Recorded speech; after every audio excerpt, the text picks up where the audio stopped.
Saludos a todos muy amados. Este es Milton Alonso Granados, transmitiendo para el Evangelio Eterno del principio y fin de los siglos, deseándoles lo mejor de lo mejor en este día. Hoy quiero compartir con cada uno de ustedes un tema muy, pero muy interesante. El tema se llama El misterio de la sangre de Jesús y la ley del talión, vida por vida y sangre por sangre. Así es que les animo para que estén muy atentos a este tema tan importante. A la misma vez, quisiera invitarles para que si usted no se ha suscrito a nuestro canal del Evangelio Eterno en Facebook o en YouTube, lo haga. También nos puede encontrar en TikTok y nos puede encontrar en Spotify, en Instagram, en Twitter. Solamente busque, ponga ahí en la barra de búsqueda Evangelio Eterno 767 o @eterno 767 y nos va a encontrar. Le doy gracias a Dios por tener la oportunidad de compartir este tema tan, pero tan importante. Es un tema que ya por muchos años he estado teniéndolo ahí en mi corazón, queriendo compartirlo hasta que hoy se ha llegado ese día. Y espero que le sea de muchísima bendición. Siempre yo me pregunté, ¿por qué debe el creyente ser limpio con sangre? ¿Sí? Nosotros quizá estamos acostumbrados, se nos ha hecho normal para nosotros entender, porque desde pequeños se nos ha dicho que la sangre de Cristo nos limpia de todo pecado. Pero desde yo estaba muy pequeño yo decía, pero ¿por qué tiene que ser con la sangre de un hombre? ¿O por qué tiene que ser con la sangre de Cristo? ¿Por qué Dios, siendo tan sabio y tan poderoso, no inventó otra forma que no requiriera que su hijo, que Jesús, tuviera que ser sacrificado para poder limpiar el pecado de los hombres, ¿verdad? Solamente pensar en la historia de Abraham y de Isaac, cuando Abraham iba a sacrificar a Isaac, ya era algo muy tremendo para mí. Y pensar que Jesús fue enviado como hijo de Dios a sacrificarse para que por medio de cada una de las gotas de su sangre, la humanidad fuera perdonada, pues para mí era un poquito difícil poder comprenderlo. Así es que he estado mirando, he estado revisando, he estado estudiando para poder comprender de dónde nace esto de ser limpios por sangre y por qué no podía haber otra manera en que el creyente o en que Israel pudiera ser limpio, perdonado o salvo. De hecho, la Biblia dice que sin remisión, sin derramamiento de sangre, no hay remisión de pecados. Entonces, para nosotros los creyentes es algo como normal entender, aunque pensamos a veces es que es muy tremendo, ¿cómo es eso posible? Pero así lo hemos aceptado y para nosotros es normal. Inclusive algunos de nosotros en la congregación se nos enseña que cuando hay un mal pensamiento, que cuando hay una duda, que cuando hay un temor, que cuando hay alguna cosa que venga a nuestra vida, entonces decimos, la sangre de Cristo sea sobre mí, la sangre de Cristo sea derramada sobre mi vida. Sí, la sangre de Cristo se ha convertido en un arma de defensa y en un arma de ataque. Sí, yo recuerdo que muchas veces cuando yo tenía temor de algo, yo decía, Satanás, te tiro la sangre de Cristo. ¿Por qué? Porque la sangre de Cristo es el escudo, es la defensa, es el perdón, es la justificación, es el arma del creyente. Pero ¿de dónde nace esto de la sangre de Cristo? Es bien interesante poder mirarlo a la luz de la historia y a la luz de la Biblia. Y eso es lo que vamos a mirar el día de hoy. Yo le invito para que usted esté pendiente, también le invito para que comparta este tema con algún amigo, con algún hermano, con su pastor, con alguien de la iglesia, con algún conocido, porque es un tema muy profundo y es un tema que al menos a mí me ha traído mucha bendición. Jesús dijo, y conoceréis la verdad y la verdad os hará libres. Por esto es que es importante conocer la verdad. Cuando el creyente se le van las dudas, se le van aquellas cosas que no entiende por qué, Sí, yo recuerdo que Jesús oraba y le decía, Padre, si es posible, pasa de mí esta copa. Sí, Jesús dice, yo no quiero, yo tengo temor, Padre, si es posible, pero que no se haga mi voluntad, porque mi voluntad es no ir, porque tengo miedo, y sudaba como gotas de sangre. Pero Jesús dijo, hágase tu voluntad y no la mía. Sí, en esa ocasión Jesús, en 3 ocasiones, por 3 veces Jesús oró y dijo, Padre, si es posible, pasa de mí esta copa. Tan serio era el asunto que por 3 veces lo hizo, pero en las 3 ocasiones también dijo, no se haga mi voluntad, sino hágase la tuya. Entonces, ¿por qué tuvo que ser de esta manera? ¿De dónde nace esto? ¿Desde dónde nace? Algunos de ustedes dirán, bueno, esto nació en el Edén, porque cuando Adán pecó, le fue dado un vestido de pieles y ahí fue donde hubo un primer sacrificio. Y sí, en cierta forma hay razón. Claro, hubo un sacrificio de un animalito porque Adán y Eva fueron cubiertos de pieles. Pero ¿qué más hay acerca de esto? Como dije antes, ¿por qué tenía Jesús que morir y derramar su sangre para perdón de pecados? Bueno, vamos a mirarlo entonces. Para esto, vamos a estar viendo primero este título, El misterio de la sangre de Jesús. Quizá para usted no sea un misterio. La palabra habla de muchos misterios. Habla del misterio del Padre y del Hijo, habla del misterio de la resurrección, no sé, muchos misterios. Pero quizá no está el misterio de la sangre de Jesús, aunque es un misterio, pero no dice en ningún texto que haya un misterio. ¿Por qué? Porque es claro para el apóstol Pablo y los discípulos que Israel debía de ser limpio por sangre. Quizá no sea claro para nosotros.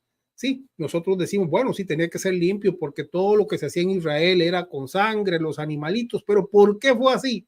¿Por qué eso nace desde Moisés? Esa es la gran pregunta, ¿verdad? ¿Por qué debió de ser de esa manera? ¿Por qué no pudo ser de una manera menos violenta, menos fuerte? De una manera en que uno dijera, bueno, pues qué lindo, ¿verdad? Yo me reconcilio según la ley de Moisés, haciendo unas oraciones y mirando al cielo, alzando mis manos, alguna cosa que hubiera sido un poco menos tremenda, como el hecho de que Jesús tuviese que haber ido a la cruz, ser sacrificado, haber tenido que hacer aquella travesía, caerse con la cruz, romperse sus rodillas, los latigazos, la corona de espinas y todo este montón de cosas tremendas que nosotros hemos leído. El misterio de la sangre de Jesús y la ley del talión, vida por vida y sangre por sangre.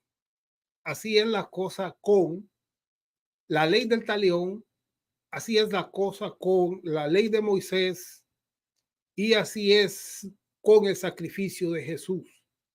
Tenía que ser así porque así se estableció desde la antigüedad. ¿Cómo se estableció? Vida por vida y sangre por sangre.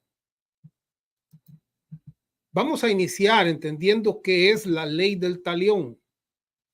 La ley del talión fue registrada en Mesopotamia en el siglo XVIII anterior a Jesús. O sea, 5 siglos, 500 años antes de Moisés, había una ley, la ley del talión. Y esta ley establecía ojo por ojo, diente por diente, mano por mano. Lo mismo que luego Moisés llega a incorporar y a registrar en la ley para el pueblo de Israel. Así es que aquella ley que era muy conocida desde tiempos muy antiguos, antes de Moisés, en todos los pueblos de alrededor, llegó a ser asumida en algún momento por Moisés. Esta ley, la ley del talión, se le llama el Código de Hammurabi.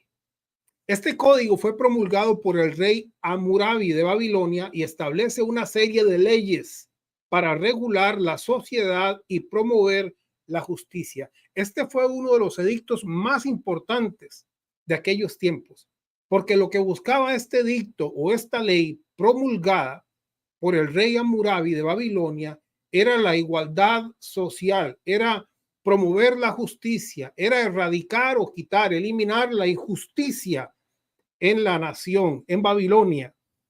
Tan buena entonces fue esta ley que parte de esta ley prácticamente literalmente fueron tomadas por Moisés e incorporadas a la nación de Israel. Y es importante entender todo esto porque de aquí es donde nace ojo por ojo, diente por diente, vida por vida, sangre por sangre. Y esto, por supuesto, comprender todo esto nos va a llevar a desenlazar y a comprender por qué Jesús debió derramar su sangre, por causa de quién o de quiénes Jesús debió derramar su sangre. Bueno, mis amados, también les animo a que dejen ahí su saludo. Luego al final voy a estarlos pasando. Y nuevamente les invito para que se suscriban al canal de YouTube, al canal de Facebook, de Twitter, de Instagram, de TikTok, a los diferentes canales. Busque Evangelio Eterno 767, también en Spotify y también en Google. Puede poner evangelioeternohoy.com y ahí va a encontrar muchas enseñanzas escritas. El código de Hammurabi de Babilonia, un código muy importante en aquellos tiempos. La ley del talión establece el principio de reciprocidad exacta, de manera que el castigo por un delito debe ser igual al daño causado. O sea, la ley del talión lo que enseña es que aquel delito, aquella maldad, aquella cosa que se le hacía al prójimo, de la misma manera, como un efecto boomerang, aquello regresaba a la persona. Tenía que ser igual, ojo por ojo, uña por uña, diente por diente, exactamente de la misma manera tenía aquella persona que ser paga. La maldad que hizo debía de recibirla igual, no era mayor, no era menor, sino exactamente igual. Así buscaba un equilibrio y una justicia en las cosas. Ese es el principio de esta ley: igualdad, reciprocidad, equilibrio. Lo mismo que la persona hizo, lo mismo la persona recibiría. Por ejemplo, la ley 197 de esta ley establece que quien quiebra el hueso de un hombre, se le debe quebrar el hueso también a él. Estamos hablando del código de Hammurabi, estamos hablando de la ley del talión y estamos hablando de el siglo, de muchos siglos antes, de 5 siglos antes, el siglo XVIII anterior a Jesús, 5 siglos antes de la ley de Moisés. Esta ley establecía entonces quien quiebra un hueso, se le debe quebrar el hueso también a él. La ley del talión es un concepto legal y ético que se remonta a la antigüedad y fue asimilada en diferentes culturas y sus sistemas legales. O sea, no era una ley de un barriecito, de un pueblo, sino que las diferentes culturas comenzaron a asumir, comenzaron a aplicar esta ley, que fue una ley legal, ética, que fue una ley social, que fue una ley que buscó el equilibrio, por supuesto, reducir la maldad, porque la persona que hacía algo sabía que de la misma manera le iba a pasar a ella. Así es que muchos pueblos comenzaron a asumir esta ley, que es una ley muy, muy, muy famosa.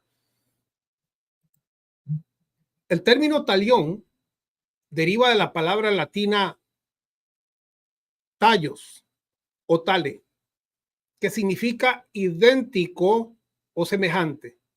¿Qué significa talión? Idéntico o semejante, porque ese era el principio. Idénticamente o semejante a lo que la persona hizo, así la persona recibiría.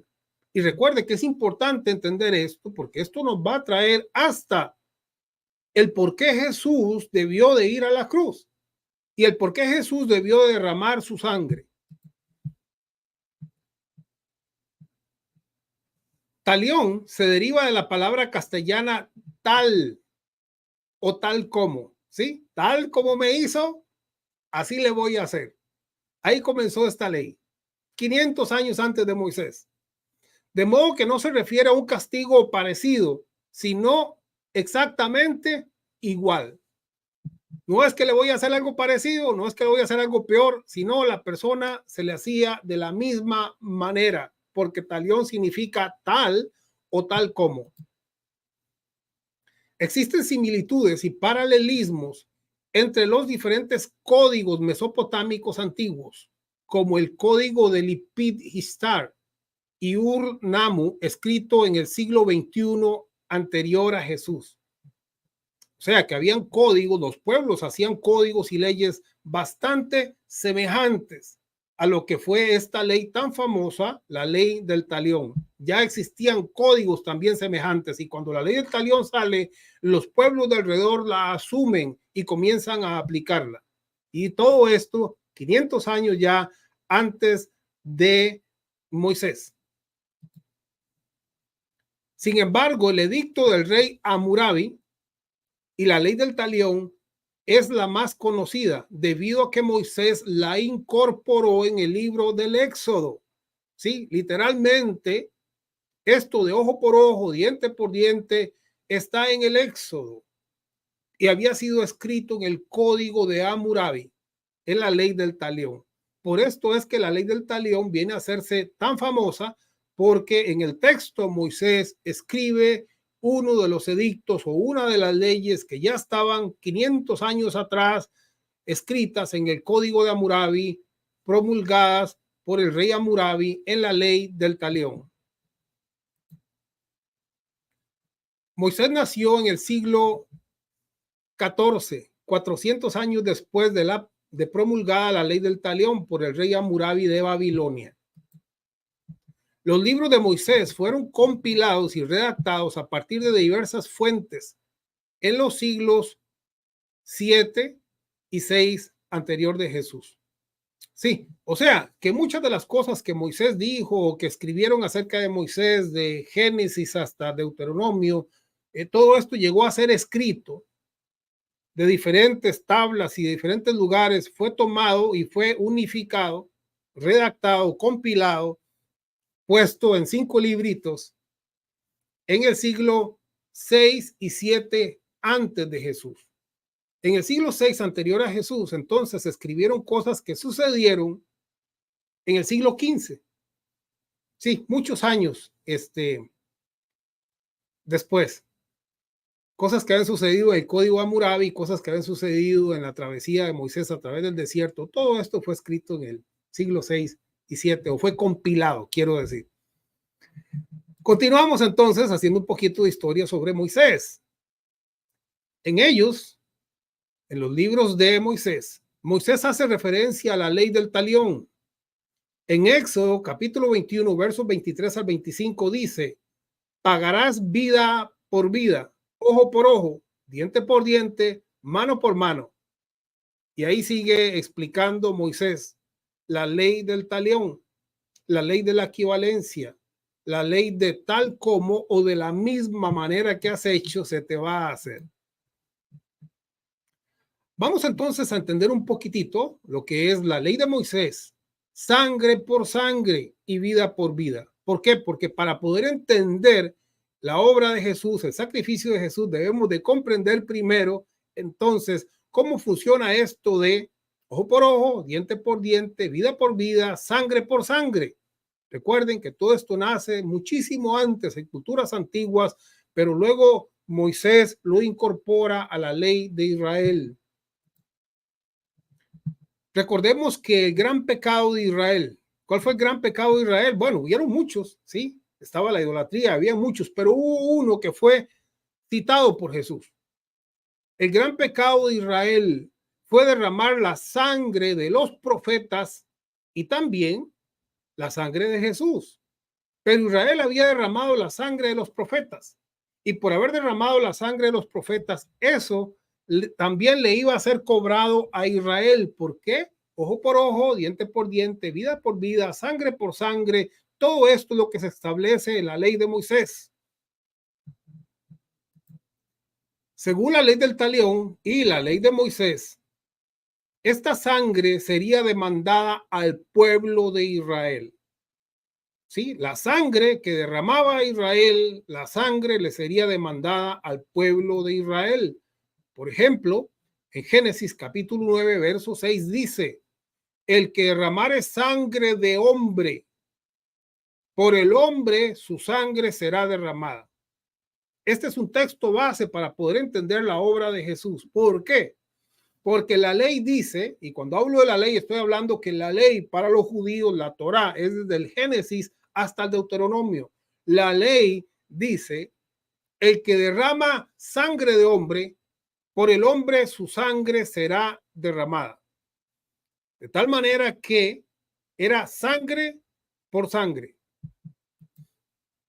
En la Biblia a Israel se le compara con un árbol, como un hombre o un solo Adán.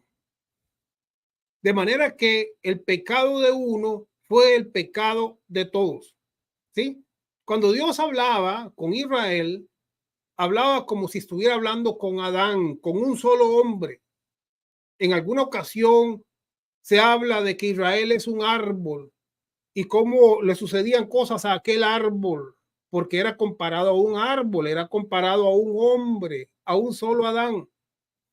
Y lo que hacía la nación o lo que hacía la mayoría de la nación y sus sacerdotes era todo acumulado a la nación completa de Israel.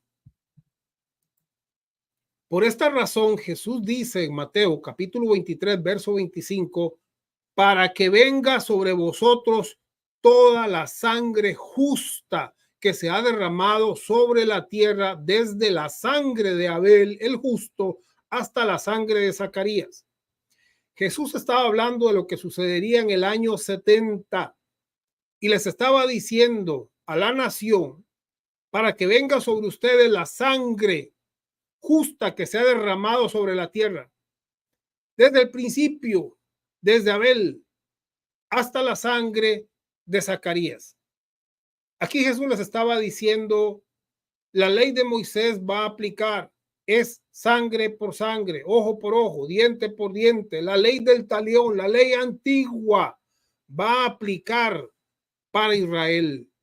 Y les estaba hablando también de aquello que sucedería en el año 70. Sigue diciendo, desde la sangre de Abel el justo hasta la sangre de Zacarías, hijo de Berequías, a quien matasteis entre el templo y el altar. De cierto os digo que todo esto vendrá sobre esta generación. O sea, aquella generación era culpable de lo que había sucedido desde Abel hacia adelante, la sangre de los profetas, la sangre de Zacarías, sangre por sangre, ojo por ojo, diente por diente, tal como, talión, tal como, de la misma manera, así como has hecho, así recibirás. Eso es lo que les está diciendo Jesús. ¿Y por qué sucedía esto? Israel fue comparado con un hombre y una misma sangre. Un olivo, una vid o un campo que produce uvas buenas o malas, pero todos eran considerados como uno solo, como una sola vid, como un solo hombre, como un solo olivo, como una sola sangre. Y aquello que había hecho Israel con los profetas desde la antigüedad se había acumulado hasta el tiempo en que Jesús vino a predicarles, en que vino Juan y Jesús a predicarles el evangelio del arrepentimiento para que no fueran consumidos, para que no recibieran el castigo de aquellas cosas que habían acumulado a través del tiempo. ¿Y por qué sucedía esto? Israel fue comparado entonces con un hombre y con una sangre.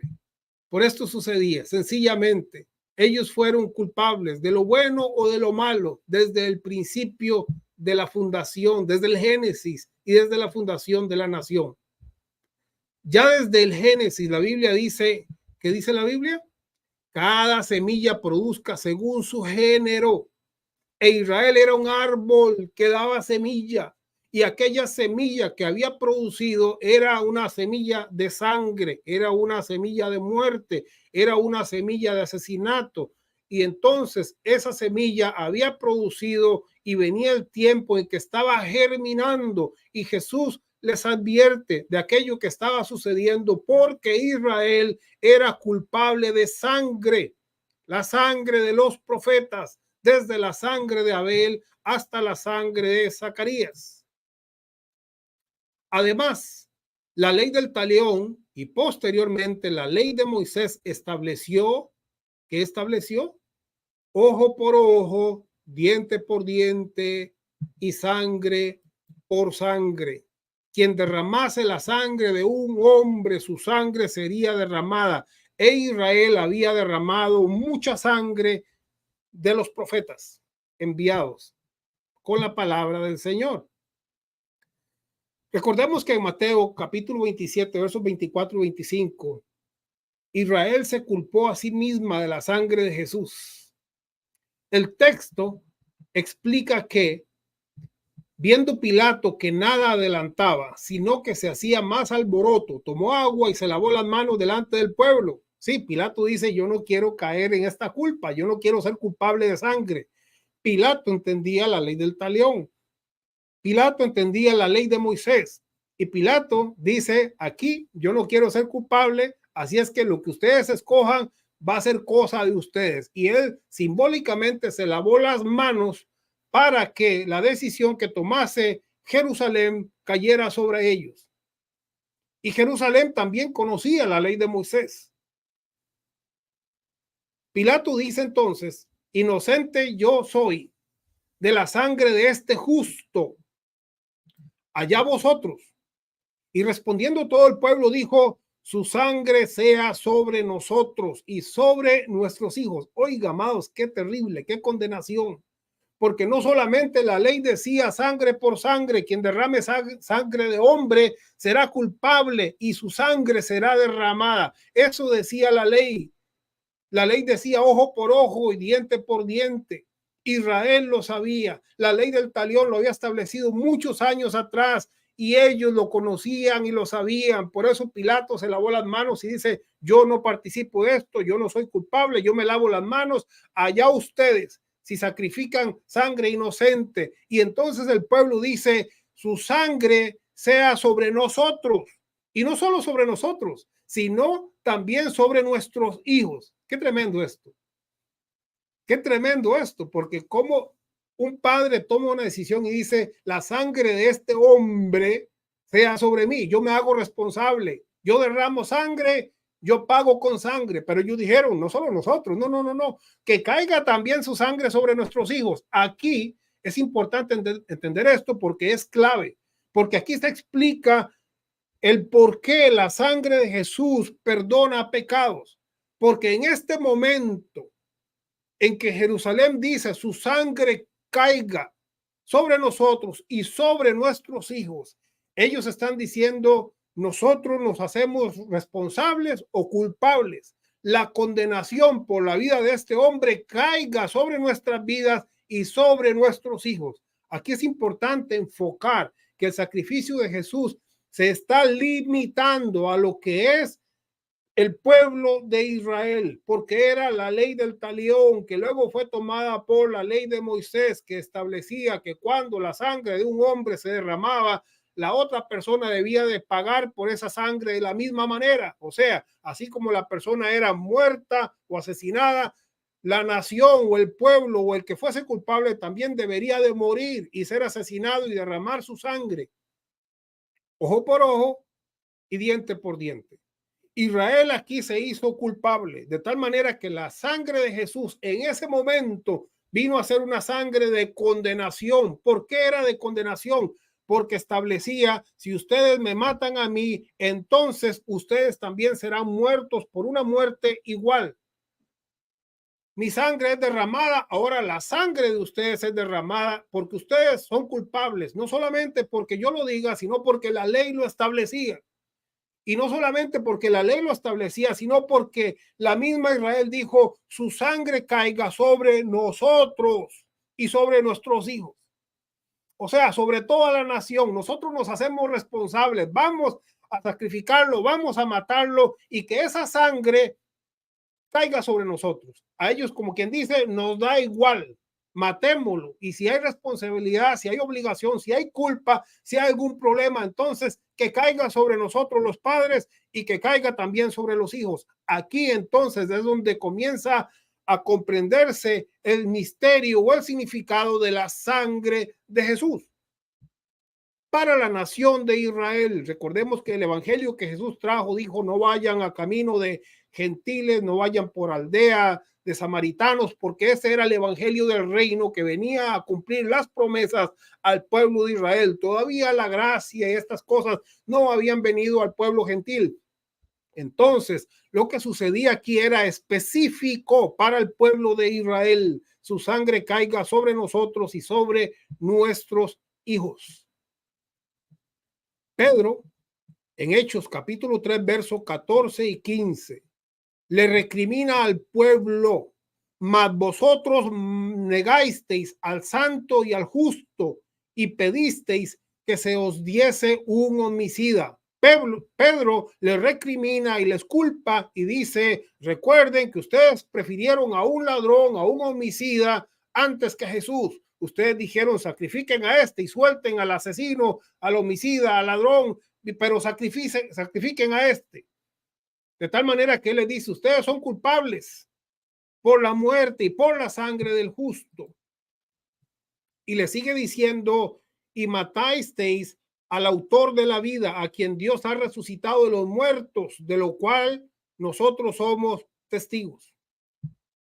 De manera que aquí la nación de Israel toda fue culpable, como había dicho Jesús, no solamente desde la muerte de el justo Abel, sino hasta la muerte de Zacarías, la muerte de todos los profetas, y como si eso fuera poco, también la muerte de Jesús, porque ellos dijeron: su sangre caiga sobre nosotros y sobre nuestros hijos. Y matasteis al autor de la vida, a quien dice Pedro: Dios ha resucitado de los muertos, de lo cual nosotros somos testigos. Primera Corintios 15:3. Porque primeramente os he enseñado lo que asimismo recibí. ¿Qué dice el apóstol Pablo? Que Cristo murió por nuestros pecados conforme a las escrituras. ¿Sí? El apóstol Pablo dice Cristo, refiriéndose a Jesús, conocido también como el Cristo, porque Cristo estaba en él. Entonces Pablo dice: Cristo murió por nuestros pecados. ¿Cuáles fueron los pecados de la nación? ¿Por qué Jesús tuvo que morir? Porque la nación había matado a Abel, porque la nación había matado a los profetas y porque la nación también mató a Jesús. Y ahí estaba metido Pedro y Pablo como nación. Todos eran culpables. Habían derramado la sangre y eran culpables de sangre. Eran los pecados del pueblo de Israel. Ojo por ojo, diente por diente, vida por vida. La nación era culpable, todos, sin quitar uno de ellos. Por eso, entonces, Pedro dice: ustedes lo mataron. Ustedes prefirieron a un homicida que al justo, aunque Dios ya le resucitó, pero ustedes lo han hecho. Es su culpa, es su pecado. Y también Pablo dice: porque primeramente os he enseñado lo que asimismo recibí, que Cristo murió por los pecados de Israel, por la sangre derramada de Israel. De esa misma manera, Jesús había derramado la sangre. Entonces había un pecado. Claro que había un pecado, había muchos pecados, pero el último de los pecados, el que le puso, como dicen, la cereza al pastel, la corona, el mayor, fue cuando ellos dijeron: conociendo la ley de Moisés, su sangre sea sobre nosotros y también sobre nuestros hijos. Isaías 53:5, mas el herido fue por nuestras rebeliones. ¿Las rebeliones de quién? De Israel. Molido por nuestros pecados. ¿Los pecados de quién? De Israel. Gálatas 1:4 dice: el cual se dio a sí mismo por nuestros pecados. La nación había pecado. La nación tenía sus manos no lavadas como las de Pilato, sino sus manos llenas de sangre desde el principio de la creación hasta la muerte y crucifixión de Jesús, de la cual ellos se hicieron responsables y dijeron, no solamente nosotros, sino también nuestros hijos sean responsables. La nación de Israel, que era tratada como una persona, como un árbol, como una viña, era culpable de la sangre, y esos eran sus peores pecados. Aparte de la idolatría, la sangre derramada fue el pecado mayor del pueblo de Israel. Lucas capítulo 23, versos 27-28, y le seguía gran multitud del pueblo a Jesús, y de mujeres que lloraban y hacían lamentación por él. Jesús iba camino al madero, camino a la cruz. Y entonces había una gran multitud, y también habían mujeres que lloraban y se lamentaban alrededor de Jesús viendo aquello que estaba sucediendo. Pero Jesús, vuelto hacia ellas, les dijo: hijas de Jerusalén, no lloréis por mí, sino llorad por vosotras mismas y por vuestros hijos. Oiga, qué tremendo, porque Jesús sabía, la nación sabía, la ley lo había dicho, el talión lo había escrito anteriormente. Moisés lo dijo: vida por vida, sangre por sangre, y que derrama la sangre será culpable de sangre. Ese fue el gran pecado. Y por eso Jesús les dice: hijas de Jerusalén, no lloréis por mí, sino llorad por vosotras mismas y por vuestros hijos. ¿Y por qué? Porque ellos habían dicho como nación: su sangre caiga sobre nosotros y también sobre nuestros hijos. Así que Jesús lo sabía y dice: no, yo voy a sufrir, pero no lloren por mí. Lloren por ustedes mismos, lloren por sus hijos, porque mi sangre cae sobre ustedes, porque ustedes son culpables de sangre. Sangre por sangre. Pecadores limpios o acusados.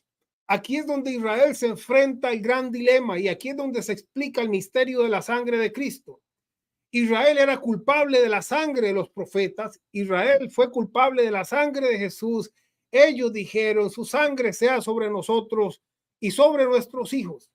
Entonces, la sangre de Abel acusaba a Caín, porque la sangre de Abel clamaba hasta la presencia de Dios, y entonces Dios le dice a Caín: tú eres culpable porque la sangre de tu hermano clama a mí por justicia.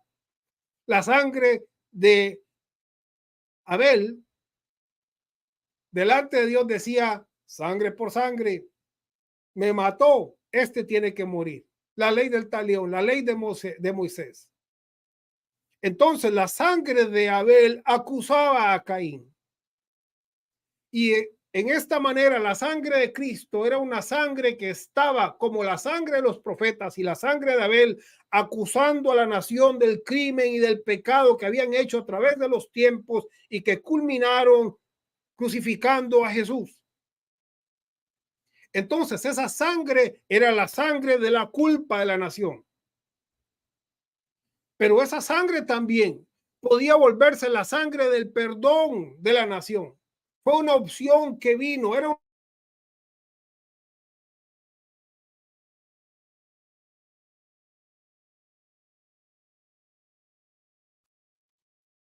no, la ley de Moisés decía: si mataste, mueres.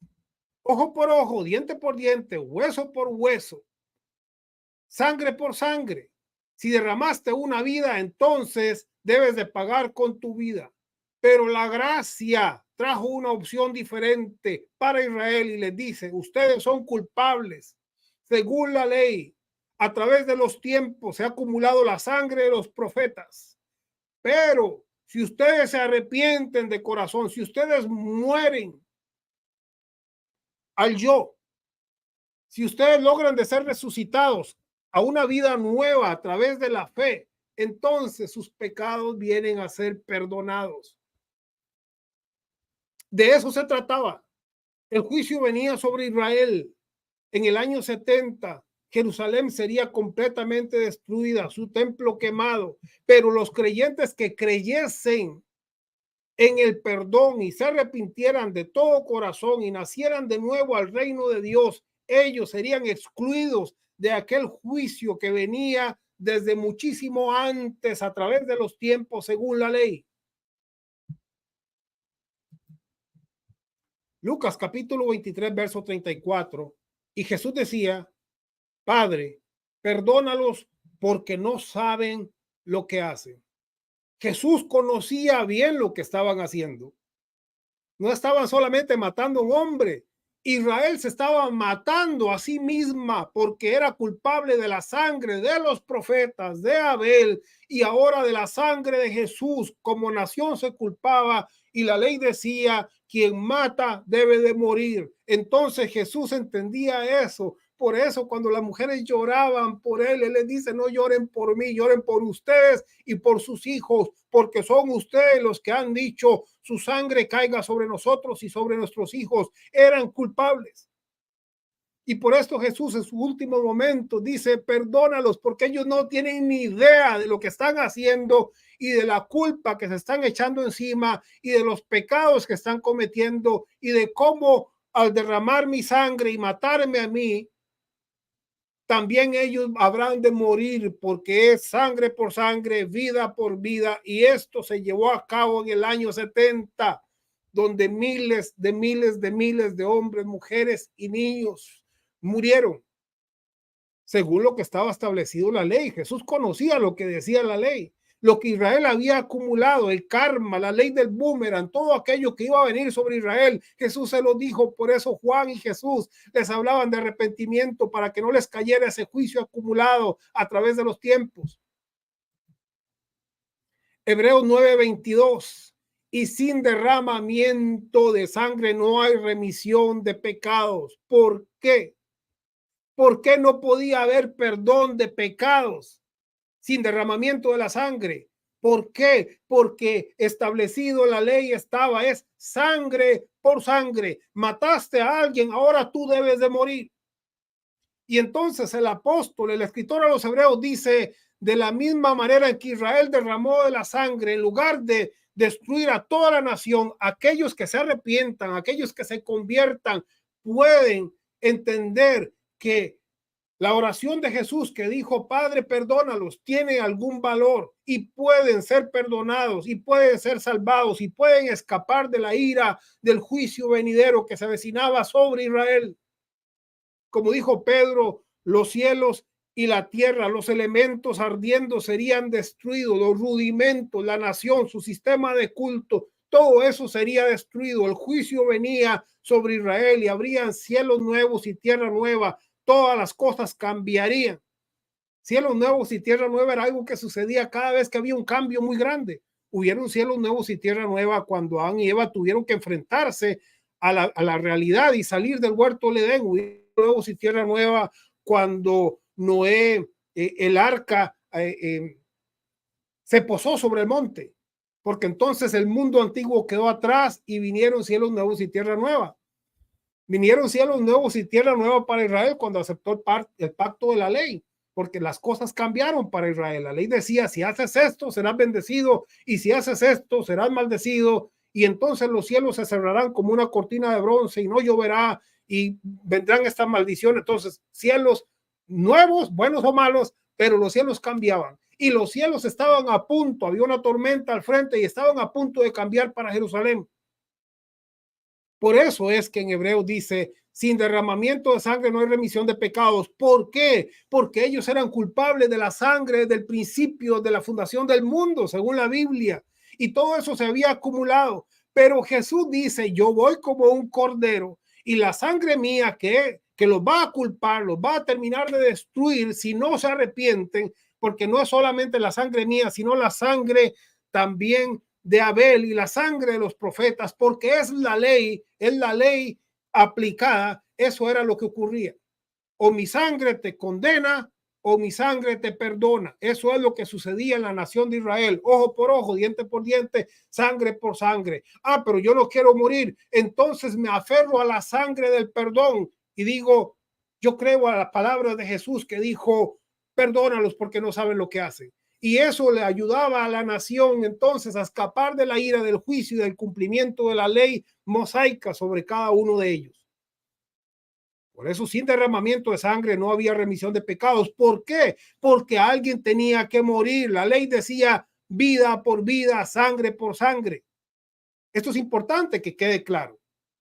Si Jesús no derrama su sangre, no había una opción de salvación para Israel, porque la ley establecía sangre por sangre, vida por vida. Y Jesús dice, para que no mueran todos, para que no muera la nación, yo conscientemente entrego mi vida y derramo mi sangre de tal manera que la nación pueda ser perdonada si se arrepienten, porque yo voy a representar a la nación de Israel y voy a morir por ellos, porque ellos han matado a muchos profetas y ahora ellos deben de morir como nación, pero yo me ofrezco para hacer un sacrificio por ellos. Por eso la sangre de Jesús o condenaba o salvaba a la nación de Israel.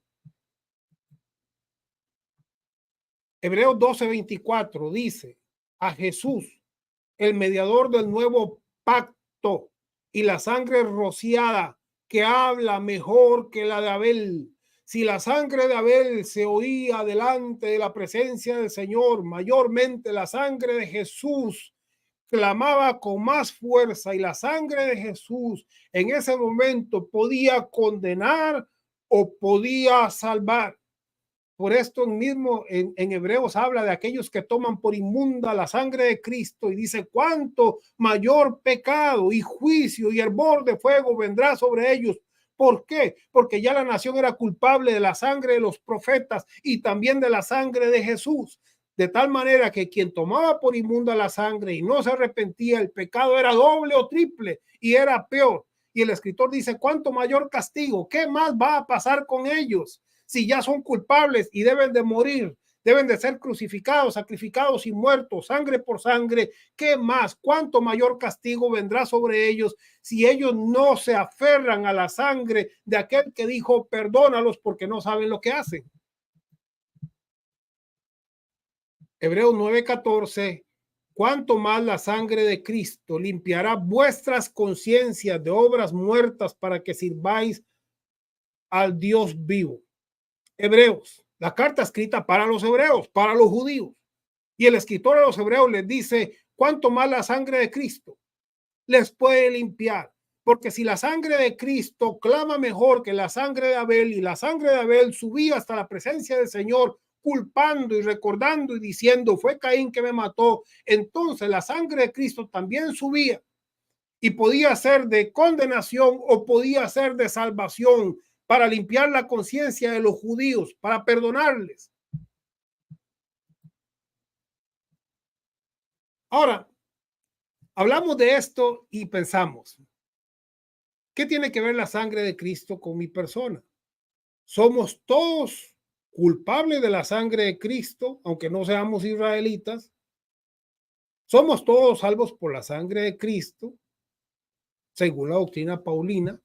Es interesante ver en qué sentido afecta esto a cada uno de nosotros. Primera Corintios 15:22 dice, porque así como en Adán todos mueren, también en Cristo todos serán vivificados. El ejemplo que toma el apóstol Pablo es, en un Adán todos morimos, pero ahora en Cristo, sí, ya entendemos que Cristo murió por causa de los pecados de Israel. Ya entendemos que Cristo murió para redimir a la nación que había y prevaricado, que se había emborrachado con la sangre de los profetas, según dice el Apocalipsis. Ellos eran culpables de la sangre. Fue ellos que dijeron su sangre caiga sobre nosotros y sobre nuestros hijos. Pero el apóstol Pablo, en un mensaje de gracia, dice, todos los hombres, aún los gentiles, los griegos, los romanos, todos, así como Adán murió, todos hemos muerto en esta vida a causa del pecado. Hemos sido sepultados de alguna manera en tanta situación conflictiva y difícil que trae la vida. Y entonces dice, pero hay una buena noticia, que también, así como en Adán morimos, en Cristo todos somos vivificados. Entonces es importante entender la primera parte. Jesús muere a causa por los pecados de Israel, pero su sangre se ofrece como una justificación a los pecados de Israel. Y el apóstol también dice, en Adán morimos, entonces ahora nosotros en Cristo podemos vivir. ¿Por qué? Porque en Cristo nace algo nuevo, nació un mensaje de esperanza, de justicia, de salvación, de limpia conciencia. Y el apóstol toma aquella conciencia limpia que se le ofrece a los israelitas que se arrepintieran y dice, nosotros podemos también vivir a través de esta justificación de Cristo. Nosotros también podemos nacer al reino. No somos culpables de la sangre de Cristo, no somos culpables de la sangre de los profetas, no somos culpables de la maldición de la ley que decía ojo por ojo, diente por diente, sangre por sangre, vida por vida. No, no somos culpables. Sobre nosotros no cayó esa maldición de la cual dijo Jesús, lloren ustedes y por sus hijos, porque él sabía que vida se pagaba con vida. Nosotros no matamos a los profetas, pero nosotros como gentiles llegamos a ser partícipes de una gracia que vino a todo el mundo, y esa gracia es todos nosotros en nuestra conciencia en algún momento hemos fallado, hemos hecho lo que no es correcto, nos desviamos cada uno como una oveja por su camino, pero hoy en el Cristo eterno, en el Cristo glorioso, todos podemos ser reconciliados y todos podemos ser vivificados. Romanos 3:10, como está escrito, no hay justo ni aun uno. Todos se desviaron, a una se hicieron inútiles. Sí, que si se le escribió a los judíos, que si se le escribieron a las 10 tribus, a los gentiles, a las otras ovejas descarriadas de las cuales Jesús habló, sí, todo eso es cierto, pero esto aplica también a griegos, a romanos y a todo el mundo. ¿Qué es lo que aplica? El evangelio, la buena noticia, la noticia de soy limpio, soy justo, soy perfecto. ¿Y por qué soy perfecto? Porque me conozco en Cristo, me conozco en la gracia, me conozco en la salvación. ¿Salvación de qué? Bueno, salvación significa liberación de todo tipo de mal. Toda persona tiene que ser salvo de algo, porque siempre hay algo malo que quiere pegarse en nuestras vidas. Pero en Cristo nos posicionamos en lugares celestiales y entonces experimentamos la salvación plena. No la salvación judía, porque no somos culpables de la sangre, sino la salvación plena a través de los frutos y los resultados de la obra gloriosa de la resurrección de Cristo y de la enseñanza del reino pleno establecido en esta vida y en la eternidad y por la eternidad. Juan 1:16 dice, porque de su plenitud tomamos todos y gracia sobre gracia. Qué maravilloso es poder entender que según el apóstol Pablo nos fue dada una gracia desde antes del principio de los siglos. Sí, no tenía que ver nada con Israel, no tenía que ver nada con la ley del talión, no tenía que ver nada con Moisés, no tenía que ver nada con Abel. Antes del principio de los tiempos de los hombres se nos dio una gracia, pero hoy es confirmada a través de la obra de Cristo. Se nos explica, se nos enseña, ustedes son partícipes también de esta perfección plena que vino a través de la muerte de Jesús por el pueblo de Israel, de la sangre de Jesús derramada por el pueblo y los pecados de Israel, pero que el resultado de esta justificación, de esta perfección y de esta plenitud, ustedes hoy son partícipes de eso. Bueno, mis amados, espero que les haya resultado interesante este mensaje. Estoy seguro que aquellos que aman la Biblia, la palabra, aquellos que son espirituales y que siempre buscan tener respuesta a los grandes enigmas de la vida y de la Biblia, estoy seguro que han sido bendecidos y edificados. Nuevamente les animo para que compartan este video, para que se suscriban al canal tanto de YouTube como de Facebook, y para que, si usted no ha todavía, si usted no ha comprado el libro El reposo de Dios, que está tanto en español como en inglés, aquí está, El reposo de Dios, The Rest of God, y aquí está en español, El reposo de Dios, lo adquiera. Este es un libro maravilloso, es un libro que estoy seguro puede bendecir a cualquier persona, sea una persona que siga las raíces hebreas, sea una persona que sea judaísta, ortodoxo, que sea budista, hinduista, católico, que sea adventista, que sea mormón, que sea budista, no importa la religión. El reposo de Dios es un libro maravilloso que puede traer mucho descanso al alma, que puede traer una transformación maravillosa a todas aquellas personas que lo lean y lo estudien. No es un libro que se base en una religión específica, no es un libro que esté a favor o en contra de esto o aquello, es un libro que abre las llaves de los misterios del reino y que puede transformar y bendecir su vida. El mejor de los días, gracias a todos aquellos que han comentado. Gracias María Eugenia Jiménez, el mejor de los días, amada. Yo les animo también para que sigan a la amadísima María Eugenia Jiménez, que tiene un ministerio muy lindo. Saludos Juan Carlos Ramírez Julio. Saludos muy amado, el mejor de los días. Y saludos a otros amados que acá el programa no me da nombre, ¿verdad? Pero de igual manera a cada uno de ellos, el mejor de los días, lo mejor de lo mejor para cada uno de ustedes y sus familias. Muchas gracias, amados. No se olviden de compartir. Busquen el libro El Reposo de Dios o The Rest of God, que está en inglés, en Amazon, en Google, en cualquiera de esos lugares. Si usted pone El Reposo de Dios por Milton Alonso Granados, le va a salir el libro. Muchas gracias, amados.